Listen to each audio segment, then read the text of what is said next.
आउज़ुबिल्लाहिमिनश्शैतानिर्रजीम बिस्मिल्लाहिर्रहमानिर्रहीम। मेरा नाम है मोहम्मद वैस। मेरे चैनल का नाम है स्काई इमिग्रेशन कंसल्टेंट्स। इसके बाद मेरी वीडियो देख रहे हैं मेरे YouTube channel Sky Immigration Consultants और मेरे Facebook page Sky Immigration Consultants पे। South Korea tourist visa. South Korea की वीज़ा रेशो कैसी है? एक रूमर्स फैले हुए हैं जी कि मार्केट में विदाउट इनविटेशन वीज़ा अप्लाई नहीं हो सकता, अगर अप्लाई हो तो आपको वीज़ा नहीं मिलता। उसके बारे में बात करना चाह रहा था, उसकी एम्बेसी की फ़ीस के बारे में बात करना चाह रहा था, इसकी डॉक्यूमेंटेशन के बारे में बात करना चाह रहा था, इसकी वीज़ा रेशो के बारे में बात करना चाहता था। अब ये समझ लें कि सिंगल वीडियो में मैं मल्टीपल जो एक चीज़ें उसको डिस्कस करना चाह रहा हूँ। सबसे पहले आप तो ये समझ लें कि ये जो शॉर्ट टर्म वीज़ा है वो C39 में आता है। कैटेगरी की बात कर रहा हूँ, C39 और C31 में आता है। एक C3 होता है जिसमें आपको शॉर्ट टर्म बिजनेस वीज़ा होता है, एक C3 होता है जिसमें आपको शॉर्ट टर्म विजिट वीज़ा होता है, टूरिस्ट वीज़ा होता है, फैमिली विजिट वीज़ा होता है। ये दोनों होते हैं। जब आप फॉर्म फिल करें तो ये बात का ख्याल रखें आप C39 पे जाना चाह रहे हैं या C31 पे जाना चाह रहे हैं। ये चीज़ें बहुत ज़्यादा मीनिंगफुल हैं। उस पर आपके बिहाफ पे आपको जो होता है एंट्री ऑफिसर आपकी प्रोफाइल देख के ही आपको वीज़ा ग्रांट करता है। सबसे पहले तो चीज़ ये होगी। सेकंड थिंग इज़ डैट आपको इसके लिए अपॉइंटमेंट की ज़रूरत नहीं पड़ती, आप इसके लिए वॉक इन कर सकते हैं। दो चीज़ें होगी। अब आप तीसरा होता है कि आप किसी से केस स्टडी करवाते हैं तो आपको डॉक्यूमेंटेशन क्या क्या रिक्वायर्ड होती है। ये चीज़ें बहुत ज़रूरी हैं। काफ़ी लोग हमसे कॉल्स करके पूछते हैं, तो मैं मैं आपको डिटेलिंग में वीडियो में बता दूं। अगर शायद मैं कुछ स्किप भी कर जाऊं तो आप जाके इनकी वेबसाइट से भी ले सकते हैं। सबसे पहले आपका होता है इनिशियल आपका visa request letter, visa covering letter से भी कहा जाता है, यानी आपका ट्रैवल प्लान भी कहा जाता है। फिर आपका आता है एप्लीकेशन फॉर्म, फिर आपके आती है बैंक स्टेटमेंट, फिर आपका आता है बैंक मेंटेनेंस सर्टिफिकेट, फिर आपका आता है जो आपके हैं बिजनेस है तो बिजनेस के डॉक्यूमेंट्स में चैम्बर के डॉक्यूमेंट्स हैं, टैक्स रिटर्न्स आ जाते हैं। फिर आपके अगर नहीं है तो आप जॉब करें तो आपके जॉब के डॉक्यूमेंट्स, जॉब की आपकी एटलीस्ट लास्ट 3 सैलरी स्लिप चाहिए होती हैं। अगर वो नहीं है तो it's not a big deal, लेकिन आपको जॉब लेटर चाहिए, लाजमी होता है कि आप कहाँ जॉब कर रहे हैं, सारा कुछ की डिटेल चाहिए होती है। ठीक है। और आपका सैलरी अकाउंट, आपको सैलरी अकाउंट की डिटेल भी चाहिए होती है, यानी अगर जो भी आपकी बैंक स्टेटमेंट उससे रेलिवेंट आपको सब कुछ चाहिए होता है। ये हो गया। फिर आपको चाहिए होता है FRC, अगर आप मैरिड तो आपको चाहिए होता है MRC भी। अब FRC क्या होता है? FRC होता है फैमिली रजिस्ट्रेशन सर्टिफिकेट। MRC होता है, MRC stands for marriage registration certificate. अगर आप मैरिड हैं तो आपको MRC चाहिए होगा, नहीं तो आप FRC पे ही काम चला सकते हैं। अगर आप मैरिड हैं तो आपके पास अगर फैमिली का FRC बनना है यानी 20 बच्चों के साथ, तो वही आपका FRC भी MRC के मुकाबिल आ सकता है। आपको चाहिए होती है travel insurance, hotel reservation, ticket reservation, travel plan, visa request letter, visa covering letter, FRC, business job documents, chamber के डॉक्यूमेंट्स, टैक्स के डॉक्यूमेंट्स, सैलरी स्लिप्स, जॉब के NOC लेटर, ये सब कुछ आपको चाहिए होगा। आपका वीज़ा एप्लीकेशन फॉर्म, ये सब कुछ आपको चाहिए होगा। अब आते हैं इसके नेक्स्ट स्टेप पे। अब आपकी इसमें वो बाकी आपके सपोर्टिंग डॉक्यूमेंट्स क्या होता है? अगर आपके नाम प्रॉपर्टी तो आपके प्रॉपर्टी के डॉक्यूमेंट्स अंग्रेजी में ट्रांसलेट होने चाहिए।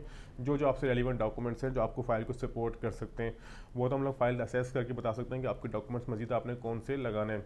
और अगर आपकी कोई ट्रैवल हिस्ट्री है तो आपकी उसकी कलर्ड फोटो कॉपीज़, जो आपकी वीज़ास ग्रांट हुए हैं, आपके स्टिकर्स लगे हुए और आपके जो स्टैंप्स लगे हुए, ये सारा कुछ। फिर आपका नेक्स्ट स्टेप आता है आपने एम्बेसी चले जाना है। कराची कॉन्सुलेट कराची में, इस्लामाबाद एम्बेसी की जो है साउथ कोरिया के इस्लामाबाद में, वॉक इन है, कोई उसमें नहीं है, आपको शटर सर्विस लेनी पड़ती है।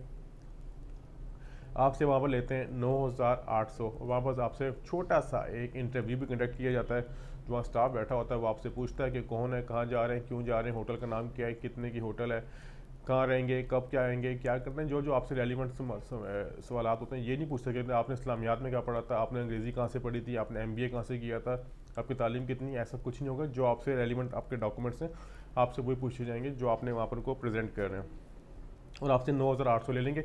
उसके भी आपको स्लिप दे देंगे। उस स्लिप पे आपका एक रेफरेंस नंबर लिखा होगा, सारा कुछ आपको बताएंगे कि आपको 2 वीक्स में आपको पासपोर्ट मिल जाएगा। और अपना आप जो एक ये है अपना एप्लीकेशन को ट्रैक कर सकते हैं उनकी वेबसाइट पर जाके, उस पर रेफरेंस में डाल के कि आपका क्या स्टेटस आ रहा है, अप्रूव्ड है तो आप वहाँ से डाउनलोड कर लेंगे और आपको वीज़ा मिल जाएगा। इसका इलेक्ट्रॉनिक वीज़ा होता है, इसका स्टिकर वीज़ा नहीं होता। अगर रिफ्यूज़ हो आपका लिखा हुआ आ जाएगा डिनाई, नीचे उन्होंने लगा दिया हम आपके किस ब्याह पे आपका रिफ्यूज़ कर रहे हैं। अब आता है पॉइंट, वीज़ा रेशो कैसी है? मेरे नज़र में इसकी वीज़ा रेशियो परफेक्ट है। इसका ये मतलब नहीं है कि मैं अगर वीज़ा हमारे ऑफिस से वीज़ा हमारा आई थिंक परसों वीज़ा एक हुआ है जो अल्हम्दुलिल्लाह हमें उन्होंने मना किया कि आपने प्रेजेंट नहीं करना फेसबुक पे या यूट्यूब पे प्रेजेंट नहीं करना।